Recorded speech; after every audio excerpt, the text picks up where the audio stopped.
Good morning mga pita guys. Ako ang nilabhan guys. Isa kabali na ako nga. Ay napaday ko yung mga isang payay mga duha. Alas 5 na guys. Mga pidi ay ta. Ay taligsik man. Hala taligsik dirita. Taligsik. Sige lang kog ingon nga prima na ako niya ako ang sampagita guys. Dili gud masugdan-sugdan kay daghan kay trabahoon busy kaayo. Hala nagtaligsik man na mga sinampay ay mga hilanger guys kay masyaon manggod na maulan manggudayon napa koy isang payay guot pa kayo dire mga pidi ay ta. Good morning. Anong nakasampay man ang isa kasando ulan man Good morning guys. Good morning. Sulod na lang tayo kay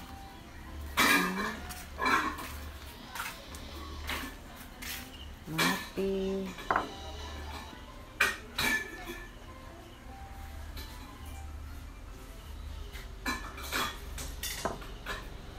nagtingog na ang baboy.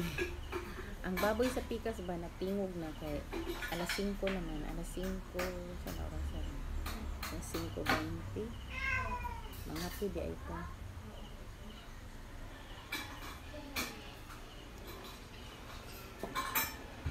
Ang anak kasaba ang kuan guys.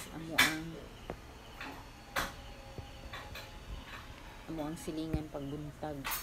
Saba kayo ang baboy. Kaya mamahog man sila, madungog na nagtaligsik naman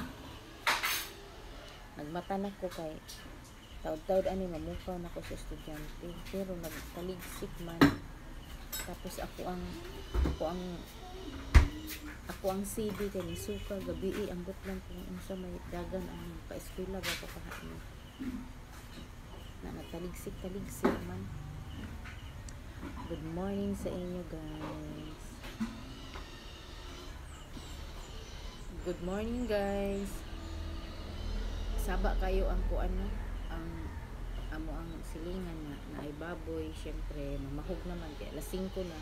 May nalanggani guys kay pag open ako sa isa na ko cellphone. Sayo kayo nag-chat amo ang teacher sa ni Don Carlo ba sa amo ang GC nga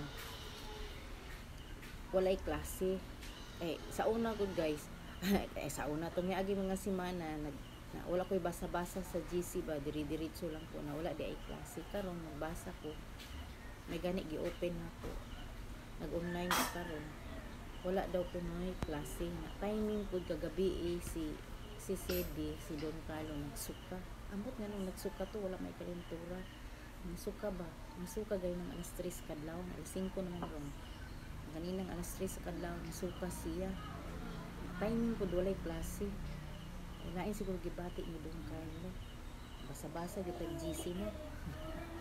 Good morning.